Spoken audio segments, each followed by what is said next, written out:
Me hirin e Zotit do të vazhdojmë radha në mësimit ton. Jemi tek libri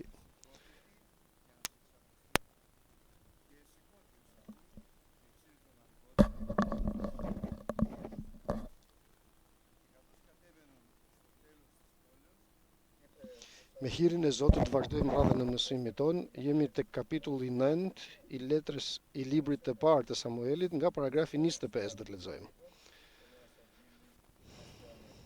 Kapitulli 9, 25. Pastaj zbritën nga vendi i lartë në qytet dhe Samueli foli me Saulin mbi Tarac. Të nesërmen u ngritën herët në të gdhir, Samueli e thirri Saulin në Tarac duke i thënë: "Qohu dhe unë do të lejë të shkosh."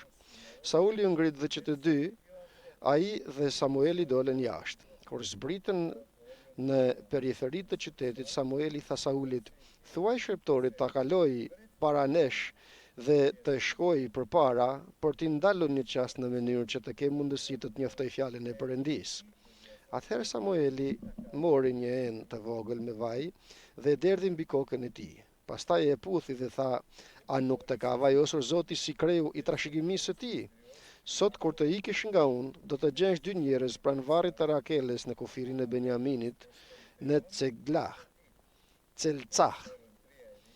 Ata do të thonë gomaret që shkove të kërkosh u gjetën. Tani hyjta atë nuk shqetësohet për gomaret, por për ju, dhe thot: çfarë duhet të bëj për birin tim? Pastaj ditë të kalosh në atë vend dhe do të arrish në lisin e Taborit. Aty do të takosh 3 njerëz që shkojnë për të adhuruar Perëndin në Bethel. Njëri do të mbajë 3 keca, tjetri 3 buk dhe tjetri 3 calik me verë. Ata do të të përshëndetin dhe do të të japin 2 buk që do t'i marrësh nga duart e tyre. Pastaj ti do të arrish në kodrinën e Perëndisë, ku gjendet garnizioni i filistejëve, dhe këtu duke arritur në qytet, do të takosh një grup profetësh që do të zbresin nga vendi i lartë, të paraprir nga një harp, një darje, një fyll dhe një qeste, dhe që do të bëjnë profeci. Atëherë fryma e Zotit do të ngarkojë të bësh profeci me ta dhe do të shndërrohesh në një njeri tjetër. Kur këto shenja do të realizohen, bëj atë që rasti kërkon, sepse Perëndia është me ty. Pastaj ti do të zbresësh para mejet në Gilgal, dhe ja, unë do të zbres të ti për t'i ofruar holokauste dhe për të kryer flijime falënderimi. Ti do të presësh 7 ditë derisa unë të vi te ti dhe do të them çfarë do të bësh. Sa po ktheu korrizin për ta lënë Samuelin, Perëndia ja ndarroi zemrën në një tjetër dhe tërë ato shenja u realizuan në po atë ditë. Sa po arritën atje në kodër, një grup profetësh i doli përpara, atëherë ai u ngarkuan nga fryma e Perëndisë dhe filloi të bëjë profeci në mes të tyre. Atëherë tërë ata që e kishin njohur më parë, duke parë që profetizonte, bashkë me profetët i thanë njëri tjetrit: "Çfarë i ka ndodhur birit të Kishit? Është edhe Sauli midis profetëve?" Pastaj një vendas u përgjigj duke thënë: "Po kush është ati i tyre?" Për këtë arsye u bë proverb, thënia: "Është edhe Sauli midis profetëve." Me të mbaruar profecitë, Sauli u drejtua në vendin e lartë. Pastaj ungji i Saulit e pyeti atë dhe shërptorin e tij: "Ku keni vajtur?" Ai u përgjigj: "Të kërkojmë gomaret", por duke parë se nuk ishin, shkuam te Samueli. Ungji i Saulit shtoi, ungji do të thotë xhaxhaj. "Më trego të lutem çfarë ju tha Samueli?" Kështu ai ju përgjigj Sauli ungjit të tij. Ai na siguroi që gomaret i kishin gjetur, por nuk tha asnjë gjë lidhur me atë që Samueli kishte thënë për mbretërinë. Amen, fjalës të Zotit. Sikur tham, pra, populli i Izraelit kur pa që bijtë e Samuelit nuk qëndronin në vullnetin e Perëndisë, u tremb sepse do ta pesonte sikur me Elin, dhe kështu i kërkoi Samuelit të vajos mbret, ashtu sikur të gjitha kombet të ketë edhe populli i Izraelit. Samueli u mërzit jashtë mase, dhe kur mërzitet Samueli, shkon tek Zoti. Dhe i thot Zoti: "Mos u mërzit Samuel. Nuk të mohuan ty që të jesh gjyqtar, por më mohuan mua që të jem mbret i tyre." Por ky ishte vullneti i Perëndisë, domethënë të krijohet mbretëria e Perëndisë mbi Izraelin ku nga mbretëria do të dalë mbret Davidi, burr me një zemër sipas zemrës të Perëndisë dhe do të jetë atë i Jezu Krishtit, pra, bir i Davidit u quajt Jezu Krishti. Kështu pra Samueli u bind dhe vendosi që dhe lutej që Perëndia t'i tregonte ose t'i shfaqte mbretin. Dhe me të vërtet Perëndia një moment i thot: nesër në këtë orë do të dërgoj drejt tejet njeri drejt vendit të Benjaminit dhe atë do ta vajosësh mbret mbi popullin tim të Izraelit dhe ai do ta shpëtoj popullin tim nga duart e filistejvet, sepse pash mbi popullin tim se zëri i tyre erdhi tek unë. Sa bukur është që të kuptojmë atë që thot Perëndia, popullin tim.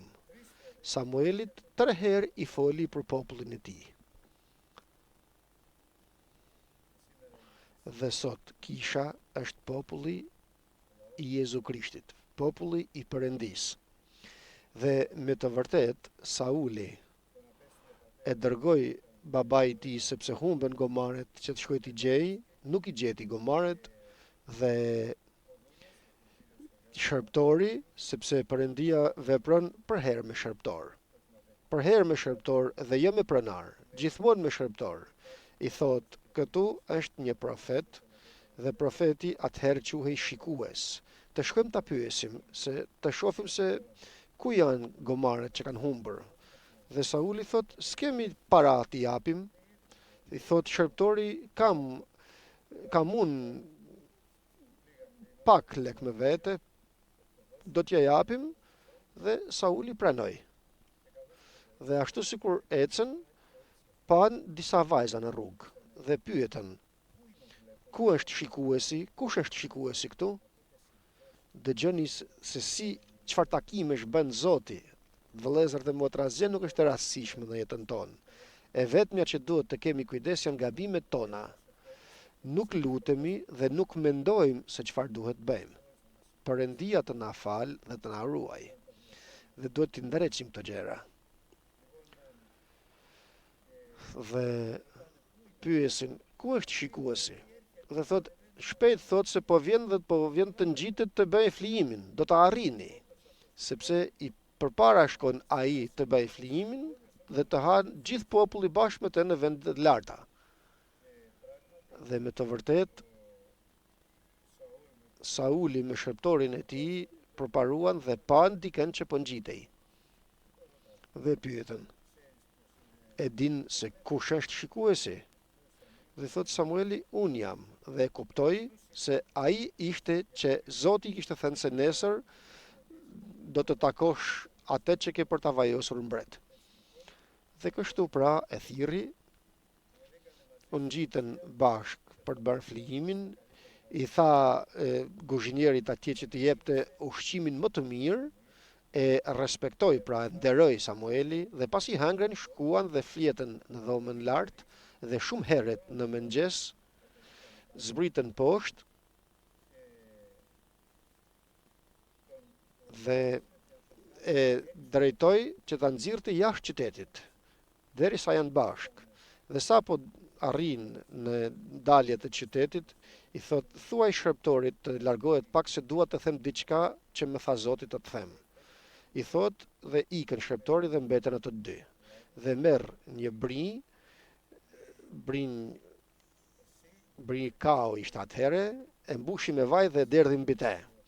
Dhe i thot, ty të ka vajosur Zoti sot, princ dhe mbret për popullin e Izraelit. Pa tjetër Sauli u habit, ma kush jam unë jam fisi më i vogël i Benjaminit, familja ime është e pa rëndësishme në popull, dhe i thot Samueli, mos thuaj kështu. Perëndia është ai që të vajosi. Dhe tani e tutje vazhdon për Saulin ajo që bën për herë Perëndia. Tjetër se çfarë thot Samueli dhe tjetër çfarë do të bëj Perëndia. Dhe ky është mesazhi i sotshëm. Tjetër është ajo që thot njeriu dhe tjetër do të bëj Perëndia. Dhe ta them më sakt, tjetër është çfarë thot babai dhe nëna dhe tjetër çfarë do të bëj Perëndia tek bijtë e tij. Tjetër çfarë thot bariu i kishës dhe tjetër është ajo që do të bëj Perëndia në kishë. Dhe duhet tani që Perëndia të vërtetoj, të jap siguri tek Sauli se atë me të vërtet e vajosi Perëndia mbret. Dhe jep drejtime të përcaktuara që Perëndia të dëshmoj për te. Kjo është e rëndësishme, vëllezër dhe motra, të dëshmoj Perëndia në atë vepër që ja besoi Samuelit. Pra i thot, 10 shenja do t'i jap. Gjë e madhe kjo, 10 shenja. Ajo që bën Perëndia nuk është gjë e lehtë. Tani nga që kemi dhe dy të rinë, për shembull, vendosin dy të rinë të martohen. Bien dakord prindrit, babait dhe nënat, për rëndësi ka ajo çfarë thot Perëndia dhe çfarë do të bëjë Perëndia. E kuptuat vëllezër dhe motra sa serioze është. Këtë dinë dhe Samueli dhe këtë do të bëj. Jo çfarë them unë për familjen time, për anën, për një prej dhe mbesat, por është çfarë të thot Perëndia, sepse nga ai varen të gjitha gjërat. Dhe dëgjoni tani se sa urdhra të bukura dhe udhëzime nga Zoti i jep Perëndia Samuelit për Saulin. I thot, sa po të largohesh prej mejet, fjalë profetike i flet Samueli tani. Dhe me të vërtet fjalë profetike. Sa po të ndahesh nga unë sot, do të takohesh me dy njerëz që do të vinë mundësisht atje pranë varrit të Rakeles, atje ku Jakobi kishte varrosur gruan e tij të dashur Rakelen, kur lindte fëmijën e fundit të saj Benjaminin. Dhe do të vinë tek ti dhe kanë për të thënë se u gjetën gomart që ti kërkon, sepse për këtë arsye kishin shkuar Sauli dhe shërptori i tij që të gjejnë shikuesin, që ta pyesin për gomaret që kishin humbur. Dhe i thot, nuk ka për të thënë unë, por ato dy burra që do të zbresin andej tek varri i Rakeles, do të thot se janë gjetur gomaret, por babai yt shqetësohet jo për gomaret tani, por për ty, se çfarë u bë me ty. Por ti do të përparosh nga aty dhe do të arrish deri tek pylli, tek mali Tabor. Mali Tabor do të thot se po vjen dritë dhe aty është ku u bë shëndërrimi i Jezu Krishtit në prani të Pjetrit, të Gjonit dhe të Jakobit. Tek mali shpërfytyrimit është mali Tabor. Vjen dritë, do të thot Tabor. Nuk është një vend i rastësishëm ky, dhe do të arrish pra deri në pranë malit të Taborit. Dhe aty do të takohesh me 3 njerëz. Ma ç'është kjo që i thot tani? I thot me saktësi ajo që ka për të ngjarë, sa rëndësishme është të na flasë Zoti, që të dim fiks se çfarë ka për të bërë Perëndia, ku do të bëhet sepse do ta bëjë Perëndia. E lexoja dhe në të vërtetën ju them, mbeta i habitur dhe lutesha. Do të takosh 3 njerëz atje, 3 burra, ku do të ngjiten për në Bethel, aty ku ishte vendi që adhuronin Perëndin. Njeri do të ketë 3 keca për flijimin, tjetri do të ketë 3 buk dhe tjetri do të ketë një dëmigjan venet, si themi. Kanë për të përshëndetur, do të përshëndesin edhe pa të njohur. Dhe njeri prej tyre ka për të dhënë nga 3 bukët që ka do t'jap 2, që do t'i marrësh prej duarve të tyre. Nuk do të thuash, tani mos ta marr, mos të mungoje ty, jo, por pranoje. Sa udhëzime të sakta jep Perëndia kur i flet njeriut.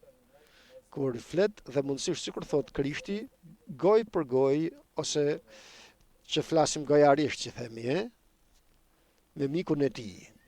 Vëllezër dhe motra, nuk është apo mua më duket Nuk është tërnditëse pra mënyra që drejton Samueli me fjalë profetike Saulin derisa të arrijë në rezultatin e duhur. Do ta shohim se cila është. Sa mirë që është të drejtohesh nga fryma e shenjtë. Të jetë mësues dhe drejtues yt kush? Krishti. Njeriu, jo njeriu, sepse i bëjmë lëmsh ne njerëzit, të gjithë ne. Njeriu ka frymë, por vetëm frymëzimi i të plotfuqishmit e ndriçon atë. Ndryshe do t'i bëj lëmsh. Çfarëdo që të bëjë do të prishet. Sa gjë e madhe është vëllezër dhe motra. Zot na ruaj. Duam çfarëdo që të bëjmë të na japësh mbarësi o Zot.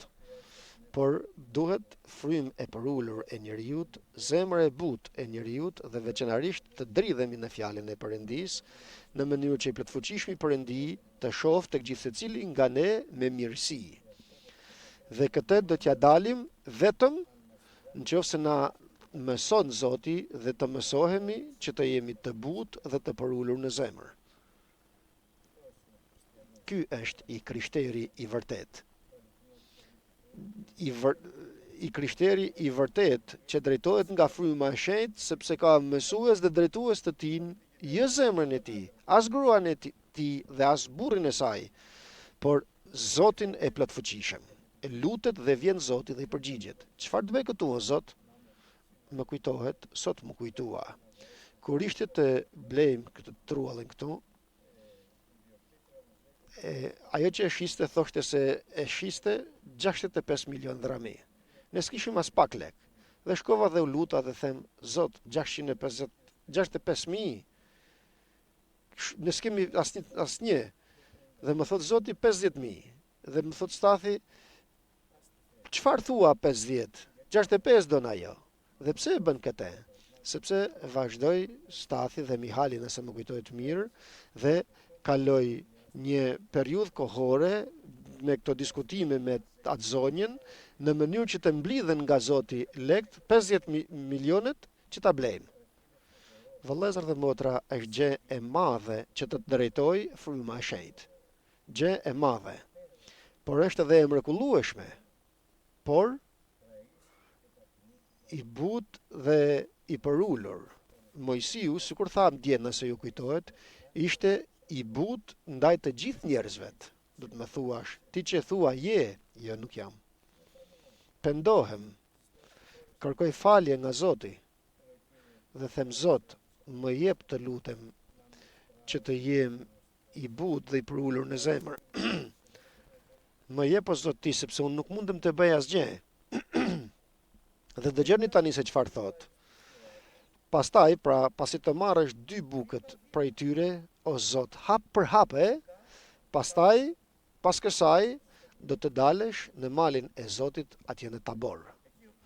Do të ngjitesh lart, atje ku është garnizioni i filistejvet, dhe kur të shkosh atje në malin e Taborit lart, do të takohesh me një grup profetësh që të janë në zbritje nga vendi i lartë, që zbresin poshtë, duke i rënë darjes dhe kitares, përpara tyre duke profetizuar që vinë profetët pas tyre. Pra një grup profetësh do të imnojnë me darje dhe me kitare dhe do profetizojnë. Dhe aty, ja pra, e para, qëllimi i parë, që të mos them, kjo është qëllimi i parë i Perëndisë për Saulin, sepse pa profetizuar nuk mund ta bënte mbret. Asgjë, sikur unë një të në qenë ndryshkur. Dhe aty do të dalë fryma e shenjtë dhe të vinë mbi ty, do të profetizosh me ta, me ata profetët e ti, dhe aty do të shndërrohesh në tjetër njeri. Dhe që të mund të bëhesh mbret, duhet të shndërrohesh. Nëse mbetesh sikur je, mbret nuk mund të bëhesh. Ma nuk jemi mbretër dhe priftër të shumë të lartit, vetëm nëpërmjet frymës të shenjtë. Ndryshe çfarë jemi? Të ne të ndryshkur, të dështuar, E din çfarë do të thotë i dështuar? Çfarëdo që të bësh do ta prish Perëndia. Shkon fryti, s'ka fryt. Dhe është shumë serioze, vëllezër dhe motra të dashur, që të jemi pemë frydhense, shumë serioze. Sepse pema duket nga fryti që jep. Pemë e mirë ka fryt të mirë. Pema e keqe ka fryt të pisët, të kalbët. Sa mirë është që të shohim njerëz me familjen e tyre, me gruan e tyre, të gjithë së bashku në kish, të dashur me njëri tjetrin, në mësimin e apostujve, në bashkësi me njëri tjetrin, në lutje dhe në thyrjen e bukës. Për këtë arsye ju lutem, të lutemi që Perëndia t'i martojë të gjithë fëmijët tonë të pamartuar, të bëhen familje të bekuara në kish. Amen, vëllezër dhe motra. Shumë e rëndësishme. Dhe aty do të vinë fryma e shenjtë, do të profetizosh bashkë me profetët, sepse pa frymën e shenjtë nuk bën asgjë. Asgjë. Nëse nuk profetizon, nëse nuk i flet Perëndis dhe nuk të flet Perëndia, atëherë do të bëhesh do të jesh një njeri i vjetër. Dhe kur të gjitha nuk mbaroj vepra Perëndis, vepra Perëndis dhe fjala profetike vazhdohet. Dhe dini se deri kur do të vazhdojë tek Sauli, deri në fund të jetës tij. Deri në fund të jetës sate, sa je 20, 25, 30, 50, deri në fund të jetës sate, 80, do të vazhdojë vepra e Perëndis dhe plani i Perëndis në jetën tënde. I vetmi që mund ta prish planin e Perëndis në jetën tënde, je ti për veten tënde dhe unë për jetën time. Por jo unë të prishi planin tënd, unë mund të prishi planin tim, dhe ti vetëm mund të prishësh planin e Perëndis për veten tënde. Në ty.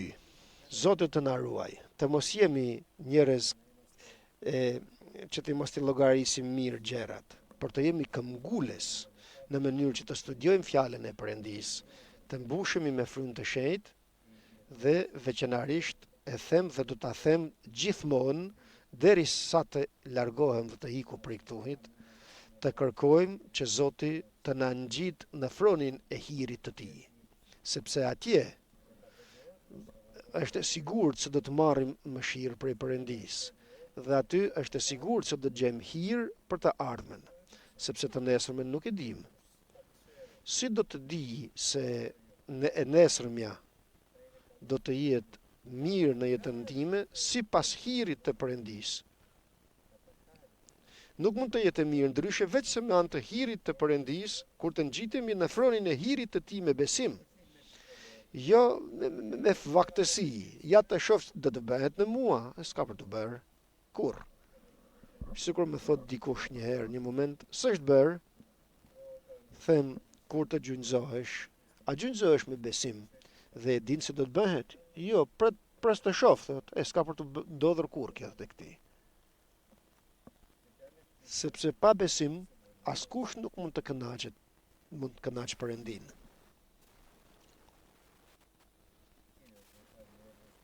Zoti të bëj hir dhe mëshirë. Dhe nëse zemra jonë, vëllezër dhe motra, nuk është e butë dhe e thjeshtë, nuk është e pastër, lum ato që kanë zemrën e pastër sepse kanë për të parë në jetën e tyre Zotin. Nëse zemra jonë nuk është e pastër dhe kemi probleme me ndonjë të farefisit tonë, me ndonjë bashkëpunëtor tonin dhe shumë më tepër me ndonjë vëlla tonin, nuk mund të bekojë Perëndia. Nuk bëhet të bekoj. Duhet së pari të rrefehemi, të heqim dorë, të pendohemi, kërkojmë mëshirën e Zotit dhe atëherë të gjejmë hir përpara Perëndis. Dhe atëherë do të shijojmë fjalën e shkruar të Perëndis. Ja dëgjoni se ç'thot më poshtë. Dhe kur të përmbushin këto shenja tek ti të realizohen pra, domethënë kur të shndërrohesh në tjetër njeri, atëherë do të mundesh të bësh dhe duhet të bësh çfarë të mundesh të bësh. Nuk i thot të bësh çfarë të duash, por të bësh çfarë të dojë Perëndia dhe ti të mundesh ta bësh. Sepse nuk është se as ta duash, as që të vraposh që t'ja arrish, por është sipas mëshirës së Perëndisë. Çfarë mund bësh? Bëje. Më kujtohet kur kishim hyrë fillimisht në kish, Ana shkoi në kuzhinë, këtë s'kam për të harruar kurrë. Të ri shumë ishim, sapo kishim hyrë në kish, dhe pyet në kuzhinë çfarë të bëj që të ndihmohet. Dhe një motër e zgjuar, motër e jona, i thot bëj atë që të mundesh. Dhe kjo mbeti në zemrën time, kjo çfarë mundesh të bësh? Bëje vëlla dhe motër. Kjo është vepra që të ka dhënë Perëndia. Mos bëj atë që nuk mundesh. Mos të duash për shembull që të bësh gjëra që nuk t'i ka dhënë Perëndia t'i bësh. Ke për të dështuar, s'ka për të dalë mirë. Bëj atë që mundesh ti dhe Perëndia do t'jap edhe më tepër pastaj. Por bëje atë që mundesh me këmbgulje. Bëje me përulje atë që mundesh, që të mund të gjesh hir nga Perëndia. Sa rëndësishme është vëllezër dhe motra të dashur të gjejmë hir nga Perëndia. Nuk jemi të denjtë, por pa hir të Perëndisë s'bëjmë dot asgjë. Ja dëgjoni se ç'thot. Kur të realizohen këto shenja, pra kur të bësh tjetër njeri, atëherë bëj atë që të jep rasti të bësh. Atë që mundesh të bësh. Mua zemra ime kur e lexoja sot këtë në drek, coptohej zemra ime. Atë që mundesh bëj, por bëj atë që mundesh. Atë që të ka dhënë vepër Perëndia të bësh. Për shembull, kur punoja, nuk mund të vija në orën 8:30, në 7:30 në kish, sepse punoja nga ora 8 deri në 8 të darkës, 12 orë. Dhe për këtë arsye, kifisia ka orarin 7:30 me 8:30 të lutjes, sepse nuk mund të isha këtu në orën 7, as në orën 8. Dhe më kujtohet ikja në orën 8 me vrap. Dhe vija këtu në 8:30, Ana më sillte pak ushqim në një sahan të vogël, shkoja në banjo dhe haja, shikoja tribunën dhe thoja, si do të ngjitem unë në tribunë tani? Çfarë do të bëj tani o Zot? Dridheshin këmbët e mi, isha i kputur. E di çfarë do të thosh të punosh 12 orë. Dhe jo punë të vogël, por punë me përgjegjësi të madhe, me ankth gjithë ditën, me lutje, me studim. Por kur ngjitesha në tribunë, diçka bëhej. Pa e kuptuar, vinte një forcë mbi mua dhe vazhdoja të fliste Zoti. Dhe bëhej bekim. Dhe kur mbaronte predikimi, zbrisja poshtë, isha me zorria. Shpejt të shkoj në shtëpi të shtrihem, thoja, nuk duroj dot më, i thosha gruas. Po, por në orën 4 të mëngjesit gjithmonë më zgjonte Zoti. Sa mirë që është të lutesh natën. Sa provoja të mira që kisha atëherë kur punoja, sikur punoja. Por, ajo që ka rëndësi, vëllezër dhe motra të dashur, është të bësh atë që mundesh. Unë mund të vija në orën 8:30 atëherë. Ishte mirë kjo? Nuk mund të vija më shpejt. Duhet të jemi, vëllezër dhe motra, në orën e duhur në lutje. Nëse mundesh dhe nuk vjen, do të humbësh bekimin e Perëndisë. Nëse nuk mundesh dhe për këtë arsye nuk vjen, do ta fitosh bekimin e Perëndisë. Përse? Se bën atë që mundesh, bëj. Atë që mundesh, atë don Zoti. E lexoj përsëri pra. Kur të realizohen këto shenja dhe të jesh shndërruar nëpërmjet frymës të shenjtë në tjetër njeri, bëj atë që të mundesh. Përse? Sepse Perëndia do të jetë me ty. Kur bën me këmbgulje atë që mundesh, Zoti do të jetë me ty. E di që do të thotë të jetë Zoti me ty. Që të përparoj Perëndia në jetën tënde, duke të bekuar, duke të shumëzuar. Gjë e madhe është të shijosh praninë e Perëndisë, duke bërë gjithçka që mundesh. Dhe atëherë duhet të zbresësh përpara mejet në Gilgal, dhe kjo do të ishte shkelja e parë dhe paudhësia e parë e Saulit. Do të zbresësh përpara mejet në Gilgal dhe aty do të zbresun drejt tejet që të vi të bje holokaustet unë që jam prift dhe të bëj flijimet paqësore përpara Perëndis. Por kujdes, ke për të më pritur 7 ditë të plota, derisa të vi të këti. Dhe atëherë kam për të thënë se çfarë do të bësh pastaj. Sa urdhër i bukur. Shko në Gilgal, në vendin e adhurimit, dhe aty më prit 7 ditë të tëra. Sauli e priti 7 ditë pa pak. Dhe pa armiq që po mblidheshin kundër tij, o tremb dhe thot do ta bëjnë flimin. Dhe shkoi Samueli dhe i thot, ma çfarë bëre këtu? Çfarë bëre? Nuk të thash të më presë 7 ditë që të vi të bëjun flimin për të thënë çfarë do të bësh tani e tutje ti? Bëre ti atë që nuk duhej të bëje. Për këtë arsye, edhe e hoqi që të ishte të vazhdon të mbretëronte, domethënë. Por këtu dua të theksoj diçka. Vajimi i Samuelit në Saulin. Mori një enë me vaj dhe hodhi mbi te. Por kur vajosi Davidin, thot shkrimi, mori bririn e kaut dhe e vajosi përpara vëllezërve të tij. Kurse Saulit nuk ishte bririn e kaut, siç e thash përpara, thash gabim, por mori një shishe të vogël me vaj, pra pak vaj dhe hodhi mbi Saulin. Kurse briri merr shumë vaj dhe vajosi Davidin me bririn e kaut. Dhe ne duam shumë bekim, shumë mëshirë nga Perëndia. Burr sipas zemrës të Perëndis që të bëj gjithmonë vullnetin e tij, pra të Perëndis. Nuk e dinte Samueli se përse vajosi me një shishe të vogël, por kjo shisha vogël është pak vaj, kurse briri është vaj me bollek. Do më thënë, kur ti jesh i mbushur me frymë të shenjtë, nuk do të gjunjëzohesh të lutesh për 2 apo për 5 minuta apo për gjysmë ore, por lutesh.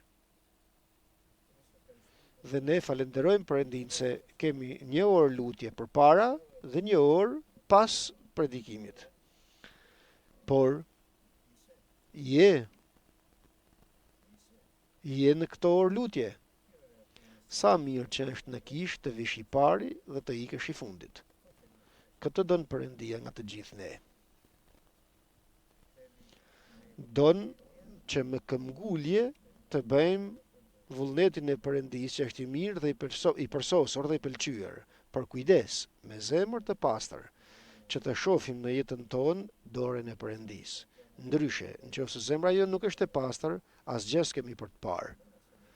Nuk na jep mbarësi Perëndia. Në asgjë s'na jep mbarësi. O Zot Perëndi, e lexojmë përsëri pra. Më prit 7 ditë derisa të vi tek ti, dhe mundësisht dua të lexoj që thot priti, thot fjala e Perëndis, 7 ditë Sauli sipas kohës së përcaktuar nga Samueli, por Samueli nuk erdhi në Gilgal dhe populli vazhdoi të largohet nga afër tij. Këtu pra provohet besimi i tij dhe bindja e tij në fjalën e Perëndis. Ja dëgjoni se çfarë lejon Perëndia. Populli po shpërndahej dhe largohej, kurse Samueli nuk vinte, dhe atëherë Sauli tha, më sillni këtu holokaustin dhe ofertat paqësore dhe do ta bëjun flijimin.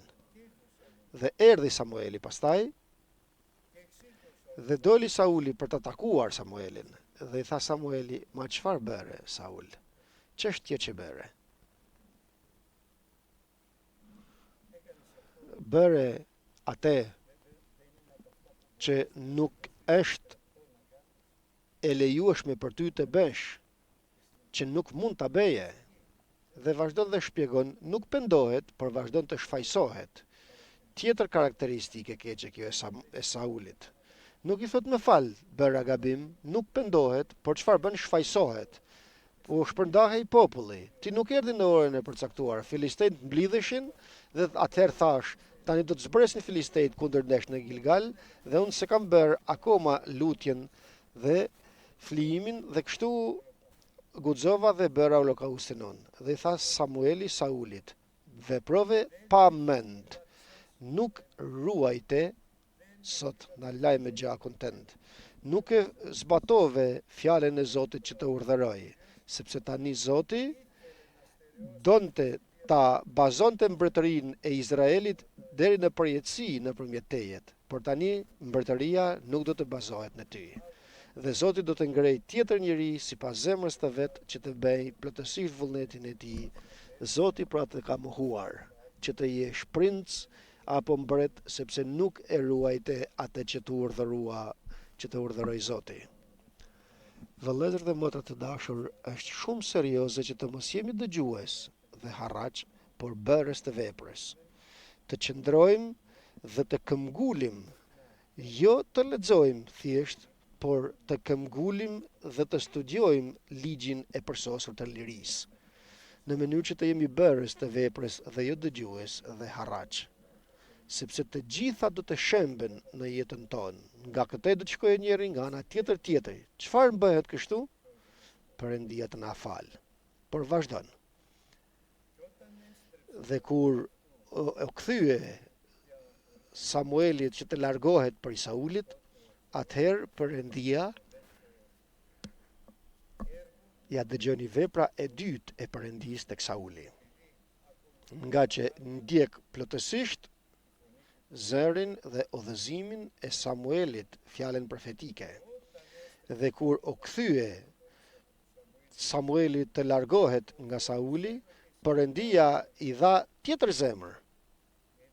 Dhe kështu erdhen të gjitha shenjat në atë ditë dhe u bën. Pra i dha një zemër sipas zemrës të vet, të Perëndisë pra. Tani do ta ruaj, jo s'do ta ruaj Sauli zemrën e tij. Sa krim i madh. Dhe kur erdhen atje në mal,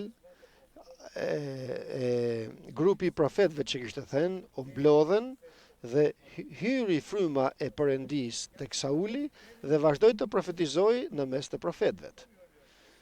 Nuk mund e gjithë kisha të profetizoj dhe ti të flasësh, ti të diskutosh me tjetrin.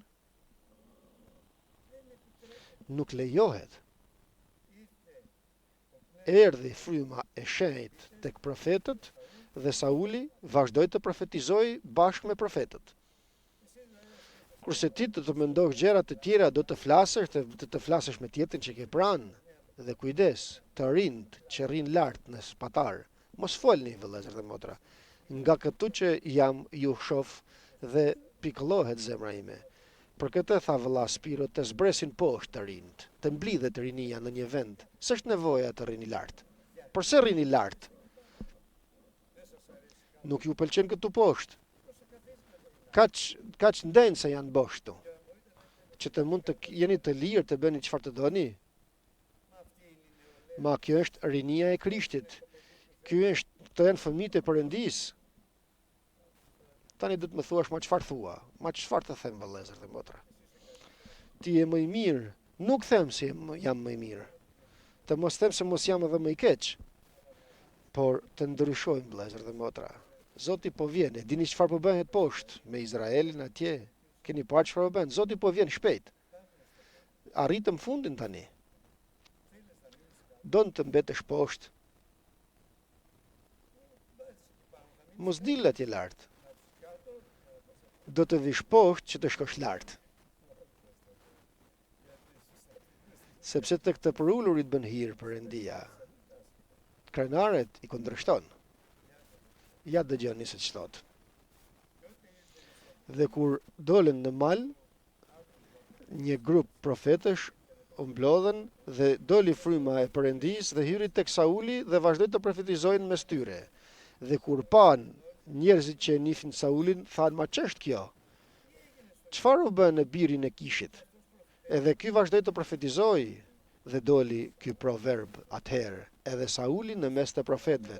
Dhe kush nuk e nifte, kush është babai i këtij? Kush është ky që profetizon me profetët?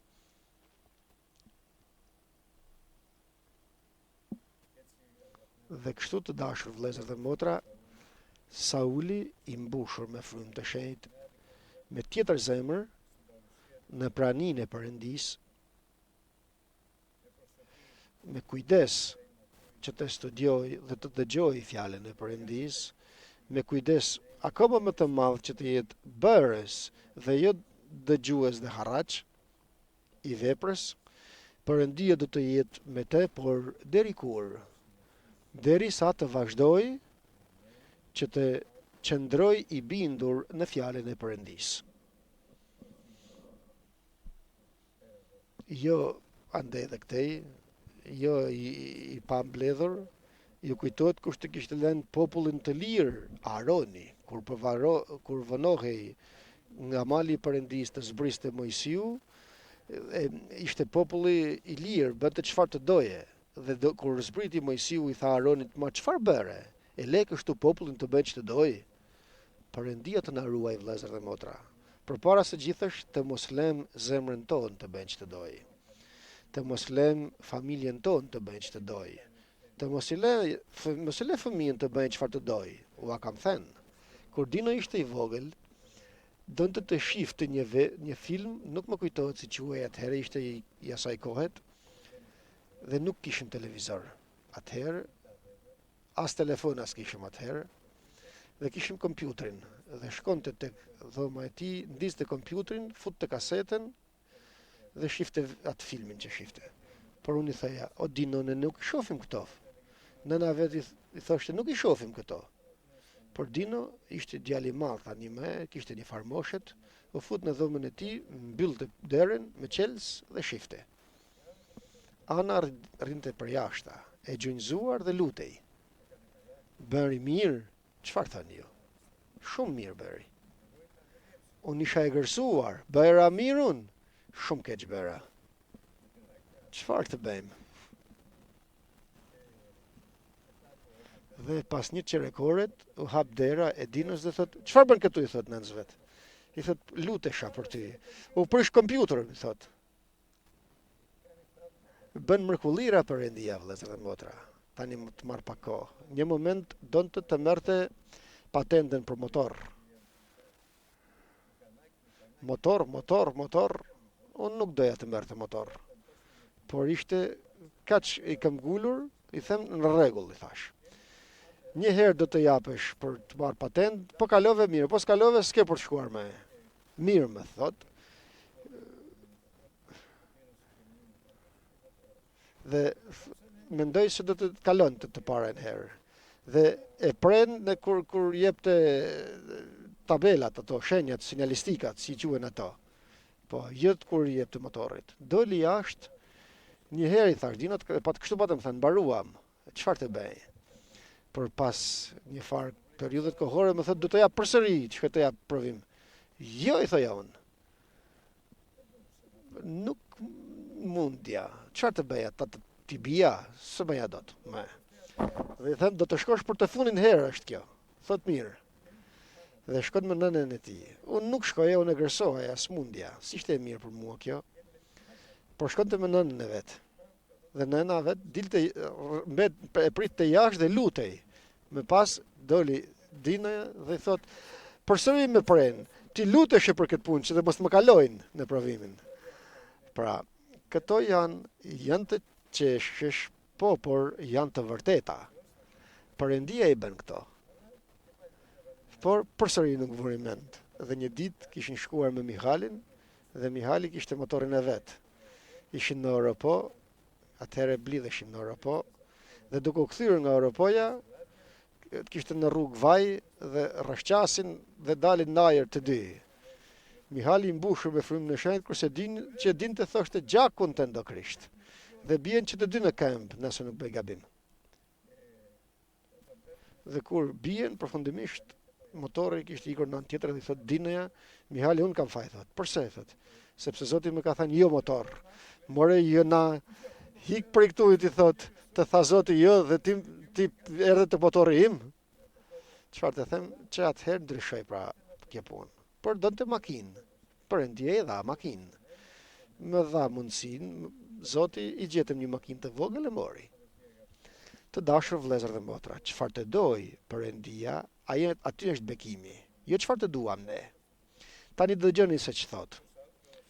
Dhe Sauli në mes të profetëve, dhe pasi mbaroi së profetizuari, shkoi në vendin e lartë të lavderoi Perëndin. Kështu duhet të bënte, patjetër. Nëse nuk lavderojmë Perëndin, dhe këtë ua kam thënë, po do ta them përsëri. Një periudhë të jetës time isha në një pozicion të vështirë, edhe nga ana ekonomike, edhe nga profesioni im, dhe me pyesnin vëllezër çfarë bën vëlla, thoja durim. Dhe në darkë, ndërsa lutesha, vjen Zoti dhe më thot, mos thuaj më durim, do të thuash çfarë bën, lavderoj Perëndin. Unë isha keq. Ditën tjetër çfarë bën, lavderoj Perëndin. Dhe atëherë veproi Perëndia. Kur të lavderosh Perëndin, Perëndia vepron. Kur ankohesh dhe je i grindur përpara Perëndis, s'ka si të bekoj. Thuaj lavdi Perëndis. Dhe pasi shkoi në vendin e lartë dhe lavderoi Perëndin, u kthye dhe e takoi xhaxhai i tij dhe i thot, ku ishe? Thot, vajta të gjej gomaret e babait, nuk i gjeta dhe shkova tek shikuesi tek profeti që ta pyes. Dhe xhaxhai i tij që e dinte i tha, çfarë të tha shikuesi? Dën të mësoj. Por nuk themi vëllezër dhe motra, s'është nevoja të themi, e dëgjon, s'është nevoja të flasim shumë. Ato që na i thot Zoti, s'është nevoja t'i themi. Janë mes tejet dhe Perëndis vetëm. Dhe thot, më tha se u gjenden gomaret. Dhe nuk tha asgjë për mbretërinë. Dhe kjo kështu u kënaq Perëndia me qëndrimin e tij, sepse po të thoshte se më bëri mbret, kjo do të ishte krenari. Unë jam mbreti. Nuk tha një gjë të tillë, por priti të shoh se çfarë do të bëj Perëndia. Dhe ky është mesazhi që mbylli tani. Prit vëlla dhe motër, se çfarë do të bëj Perëndia. Do të bëj në qoftë se qëndron në vullnetin e tij, në qoftë se ndjek plotësisht hapat që të zbulon Perëndia me fjalën e tij profetike, Perëndia ka për të bërë gjëra të mrekullueshme, të mëdhaja dhe madhështi. Nëse jo, sikur më vonë me Saulin, ka për të mohuar dhe Perëndia të na ruaj. Amen.